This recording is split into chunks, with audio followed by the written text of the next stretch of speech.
Here's my video review for The Lost City.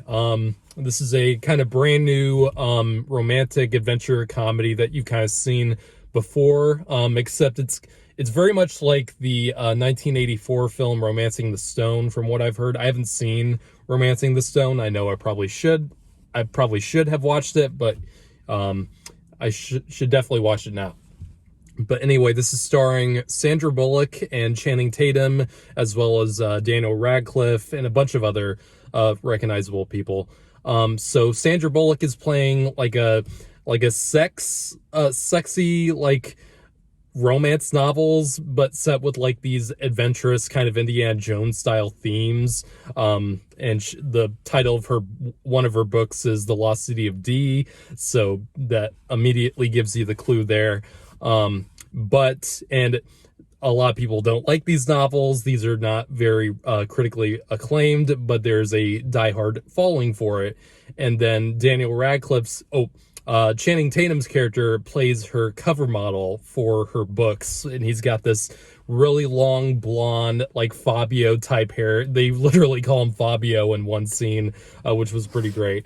But so after she has one of her book tours, she gets captured or kidnapped by Daniel Radcliffe's character, who is a wealthy kind of businessman who is kind of looking for the actual lost city that her book is based on, because it actually is a real place according to him.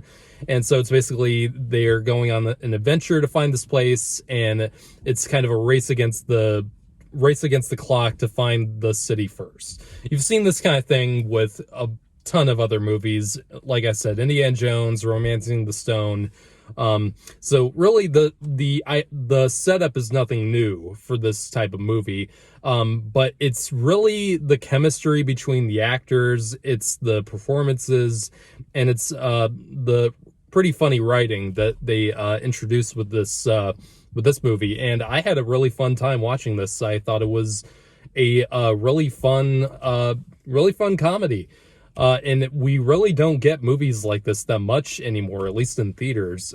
This kind of thing would usually be put on Netflix or some kind of streaming service, but I'm glad that they released it in theaters, because it really looks like they utilized the money that they were given. I think the budget for this movie was around like $70 million, and it looks quite good for a movie with that kind of budget.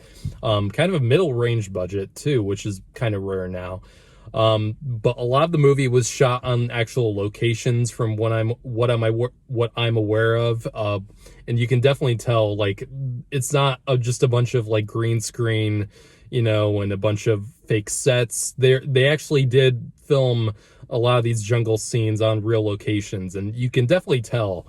And that kind of gives it a good sense of theatricality and authenticity that you don't really get with movies like this that much anymore.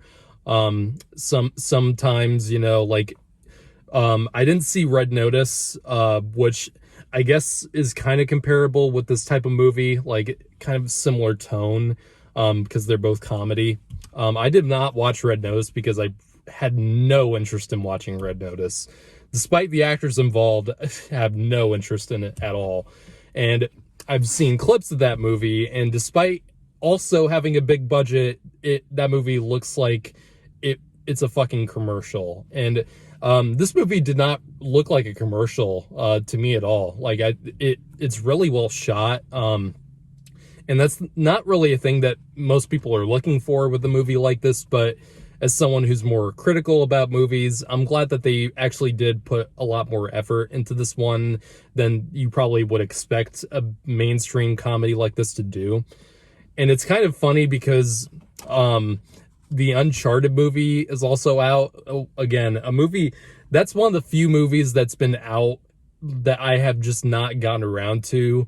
One, it's just because of how busy we've been, and it's also just because I'm a huge fan of the Uncharted games, and I also just have no interest in watching it, just because it didn't capture my attention like the games did. I think it's terribly casted, and it's also just because It's also just because the director of Venom is doing it, and I don't like Venom at all. But it's kind of funny because this movie kind of had more of an Uncharted flavor to it than the actual Uncharted movie that's out right now. And it's really funny that both these movies are out at basically the same time. Even at one point, in the second half of the movie, Channing Tatum is wearing like this kind of shirt that Nathan Drake would wear, and he felt more like Nathan Drake did than Tom Holland did, at least to me in the very brief segments I've seen that the Uncharted movie. And I apologize to people who like the new Uncharted movie. If you like it, that's great. It's just I'll get to it at some point. It's just I'm not looking forward to watching it personally.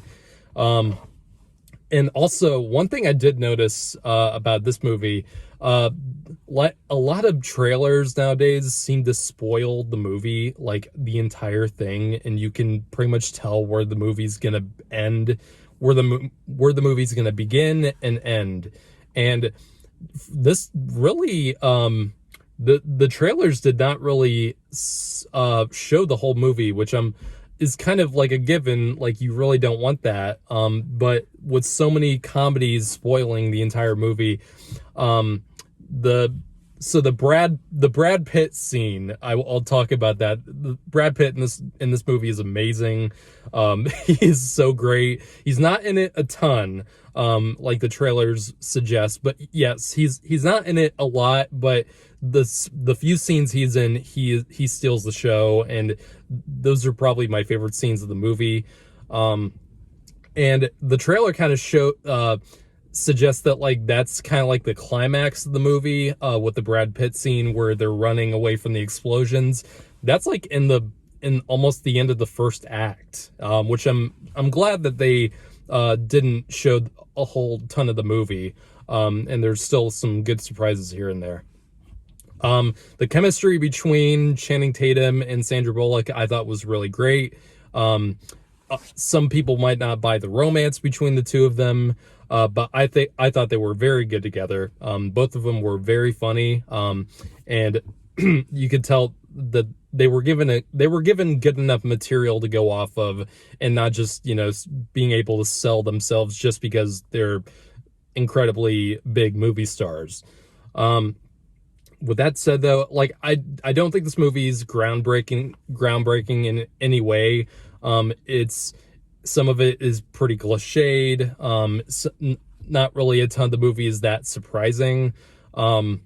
There's a few interesting twists on the formula with these kind of jungle adventure type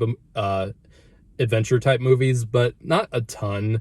And it's pretty straightforward once you get past the setup. But that doesn't mean it can't be done well, or it can't be entertaining still, as long as you have interesting enough performers in there, as long as they're interesting enough and likable enough. And really all the characters I found very likable. Daniel Radcliffe even is pretty likable as the villain. Even though, he at some point, well, at first you think he's just gonna be this kind of like business suit bad guy who's just looking for this treasure, like Belloc from Raiders of the Lost Ark, but he has a little bit more to him than you might think going in. And he's still I think he's a great actor personally. He's more than just Harry Potter to me. I think he's shown he's very capable of handling a movie and not being tied to the J.K. Rowling fantasy universe. So with that being said, I thought the movie was a lot of fun. I'm glad it's doing well at the box office. It shows that these kind of movies still can sell well. Just I think mainly just on the star power of the two leads. And also these kind of movies do play well with a large general audience. And I personally enjoyed it. I didn't think it was great, but I thought it was really fun and a really worthy time of seeing in the theater. I'm going to give the movie a 7.5 out of 10. Go see it.